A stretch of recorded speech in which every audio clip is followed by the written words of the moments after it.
இந்திய தேர்தல் ஆணையத்தின் ஒரு கடிதத்தை காட்டி ஒரு பரபரப்பான செய்தியாக, மக்களை நம்ப வைக்கிற செய்தியாக, அரசியலில் ஒரு திசை திருப்புற நடவடிக்கை நேற்று ஒரு செயல் நடந்துச்சு.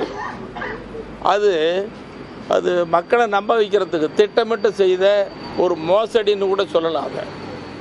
ஏன் அப்படின்னு சொன்னால், இது 30/7/2025 அன்று தேர்தல் ஆணையம் ஒரு கடிதம் வெளியிட்டிருக்கிறது. அந்த கடிதத்தில் சொல்லப்பட்டது, பீகார், தமிழ்நாடு, புதுச்சேரி மாநிலங்களுக்கு பாட்டாளி மக்கள் கட்சிக்கு மாம்பழம் சின்னம் அப்படின்னு அந்த கடிதத்தில் இருக்குது. கடிதத்தினுடைய முகவரி பாட்டாளி தலைவர், பாட்டாளி மக்கள் கட்சி, எண் 10, திலக் தெரு, தி நகர், சென்னை 17ன்னு இருக்குது.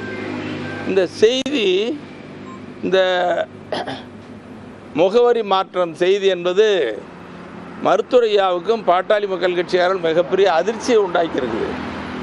ஏன்னா, பாட்டாளி மக்கள் கட்சிக்கு நிரந்தரமான முகவரி சென்னையில் தலைமை அலுவலகம் 63 நாட்டுமுத்து நாயக்கன் தெரு, தேனாம்பேட்டை, சென்னை. இதுதான் பாட்டாளி மக்கள் கட்சிக்கு நிரந்தரமான முகவரி. ஆனால் நிரந்தரமாக இருந்த முகவரியை எப்படியோ திசை திருப்பி ஒரு சூழ்ச்சியினால், கபட நாடகத்தால் முகவரி மாற்றப்பட்டிருக்கிறது. அந்த முகவரி மாற்றப்பட்டதே மோசடி செய்தி. இப்போ நிரந்தரமான முகவரி எப்படி மாற்றப்படணும்? இப்போ வந்திருக்கிற கடிதம், தேர்தல் ஆணையத்தினுடைய கடிதம் தலைவர் பெயருக்கு, பாட்டாளி மக்கள் கட்சியினுடைய தலைவர் பெயருக்கு. ஆனால் முகவரி தேனாம்பேட்டையில் இல்லாமல் திலக் தெருவுக்கு போயிருக்கு, டி நகருக்கு போயிருக்கு. இது ஏமாற்று வேலை ஒன்று. அதோட இப்போ இன்னொரு கடிதம், அதுக்கு முன்னால் ஒரு கடிதம் 9/9/2025 தேர்தல் ஆணையம் ஒரு கடிதம் வெளியிட்டிருக்கு. அந்த கடிதத்தில் என்ன அப்படின்னு சொன்னால், பாட்டாளி மக்கள் கட்சி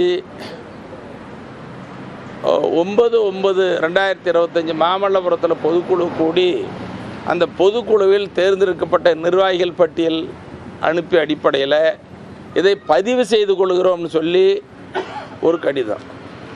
அது பதிவு செய்து கொள்கிறோம்னு தான் சொல்லியிருக்குது. இதுவும் முழுக்க யாருன்னு இல்லை. இதற்கு மூல காரணம் என்ன அப்படின்னு சொன்னால், மருத்துவர் அன்புமணி அவர்கள்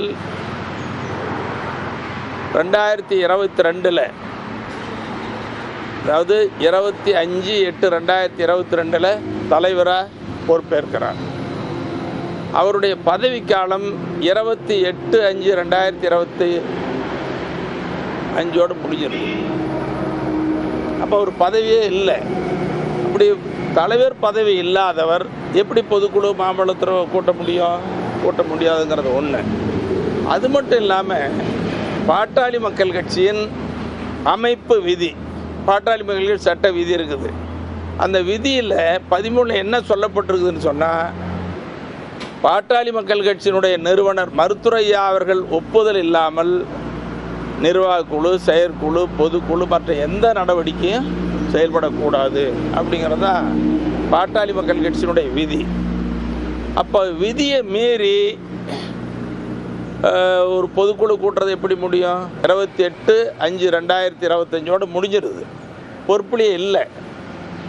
அதற்கு பிறகு 29/5/2025 அன்று பாட்டாளி மக்கள் கட்சியினுடைய நிர்வாக குழு கூடி மருத்துவரையா அவர்கள் தான் தலைவராக இருக்கணும்னு சொல்லி தேர்ந்தெடுக்குது. அப்போ பாட்டாளி மக்கள் கட்சியினுடைய நிறுவனராக இருந்த மருத்துவரையா அவர்கள் அன்னைக்கு 29/5/2025 முதல் நிர்வாக குழுவால் தலைவராக தேர்ந்தெடுக்கப்பட்டு பாட்டாளி மக்கள் கட்சியின் நிறுவனர் மற்றும் தலைவர் என்று அழைக்கப்படுகிறார். தலைவராக தேர்ந்தெடுத்தாச்சு. அப்போ 30ஆம் தேதியிலிருந்து அவர் தலைவர். அவர் நிர்வாக குழுவால் தேர்ந்தெடுக்கப்பட்ட தலைவர் தான். அதையே பாட்டாளி மக்கள் கட்சியினுடைய செயற்குழு 8/7/2025 பக்கத்தில் இருக்கிற ஓமந்தூரில் கூடி அந்த செயற்குழு நிர்வாக குழு எடுத்த முடிவை அங்கீகரிக்கிறது. அப்போ செயற்குழுவாலும் மருத்துவரையா அவர்கள் தலைவராக அங்கீகரிக்கப்படுகிறார். அதுக்கு பிறகு 19/8/2025 பாட்டாளி மக்கள் கட்சியின் மாநில பொதுக்குழு பக்கத்தில் இருக்கிற விழுப்புரம் மாவட்டம் பட்டானூர் சங்கமித்ரா அரங்கத்தில் கூடுது. அந்த அரங்கத்தில் பொதுக்குழுவில் நிர்வாக குழு எடுக்கப்பட்ட முடிவு, அதை ஒட்டி ஒப்புதல் அளித்த செயற்குழுவினுடைய முடிவு, இதையெல்லாம் முழு அதிகாரம் வாய்ந்த பாட்டாளி மக்கள் கட்சியின் பொதுக்குழு முழு மனதோடு அங்கீகரித்து மருத்துரையா அவர்களை தலைவராக ஏற்றுக்கொள்கிறது. அப்போது பாட்டாளி மக்கள் கட்சியினுடைய நிறுவனர் மற்றும் தலைவர் மருத்துரையா தான்.